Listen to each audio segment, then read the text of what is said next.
1. Famine in the land reference. Ruth 1:2-1:2. Too long ago, during the time when the judges ruled Israel, the land was struck by famine. In Bethlehem, a man named Elimelech, his wife Naomi, and their 2 sons, Mahlon and Chilion, could no longer survive on the meager harvests. Seeking bread and hope, they journeyed east to the land of Moab. For a time, life went on, but tragedy struck.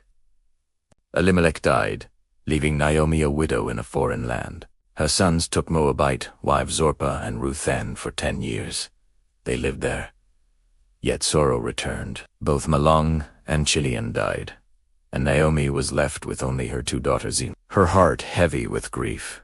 Naomi heard news that the famine in Bethlehem had ended. God had visited his people with bread once again, so she prepared to return home. 2.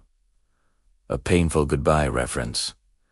Ruth 1:26-18. Naomi urged Orpah and Ruth to remain in Moab. Return each of you to your mother's house. May the Lord deal kindly with you, as you have dealt with the dead and with me. She kissed them, and they wept. Orpah, with a sorrowful heart, kissed Naomi goodbye and returned home. But Ruth clung to Naomi. Naomi tried again.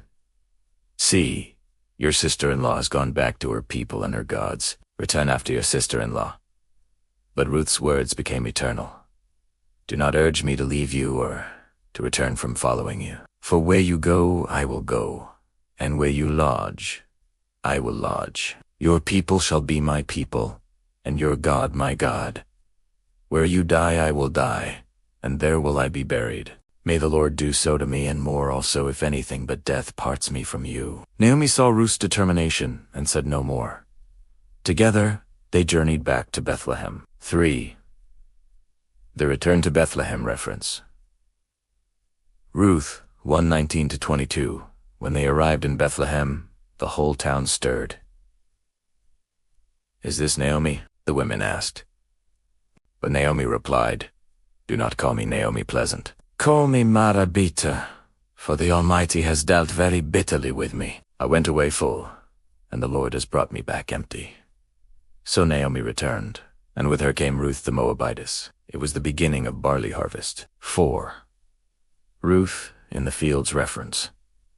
Ruth 2:1-7. To provide food, Ruth went out to glean in the fields, gathering leftover grain after the reapers. By God's providence, she came to the field of Boaz, a wealthy and honorable man who was also a relative of Naomi's late husband. Boaz noticed Ruth. Whose young woman is this? Husket. The servants explained, She is the young Moabite woman who came back with Naomi. She has worked steadily from morning until now. Boaz approached Ruth with kindness. Do not go to glean in another field. Stay here with my servant girls. I have told the young men not to touch you. When you are thirsty, drink from the vessels my men have filled. Ruth bowed low. Why have I found favor in your eyes, that you should notice me, since I am a foreigner? Boaz replied, I have heard of all you have done for your mother-in-law.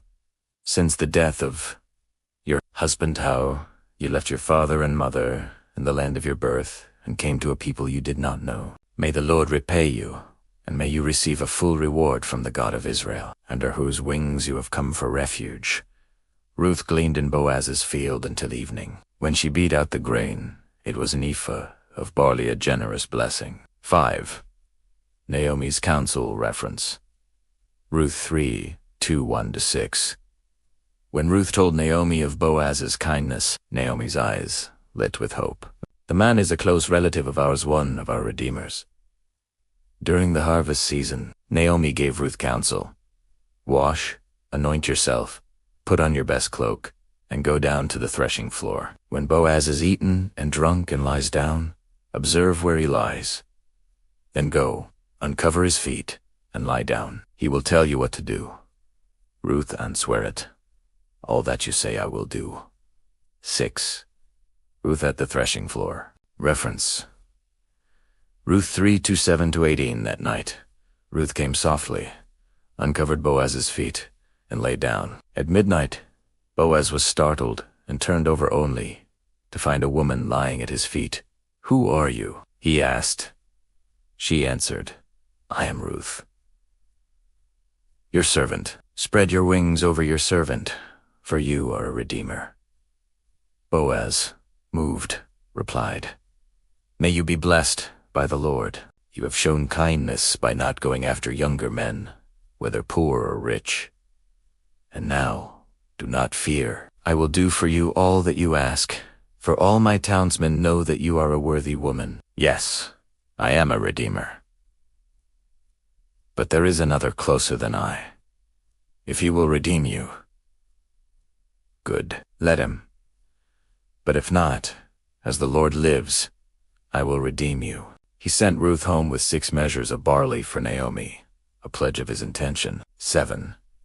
Boaz redeems. Ruth referent. Ruth 4:1-12. The next day, Boaz went to the town gate, where legal matters were settled.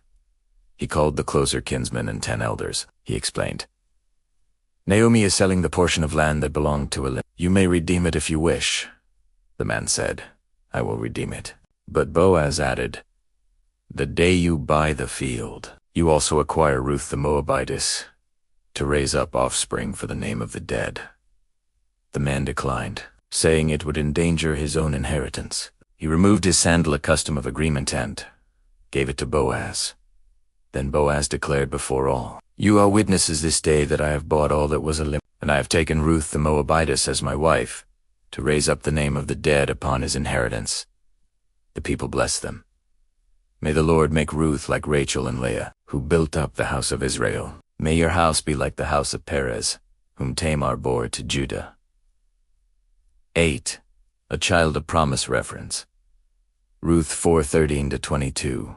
Boaz took Ruth, and she became his wife. The Lord gave her conception, and she bore a son. The women said to Naomi, "Blessed be the Lord, who has not left you this day without a redeemer.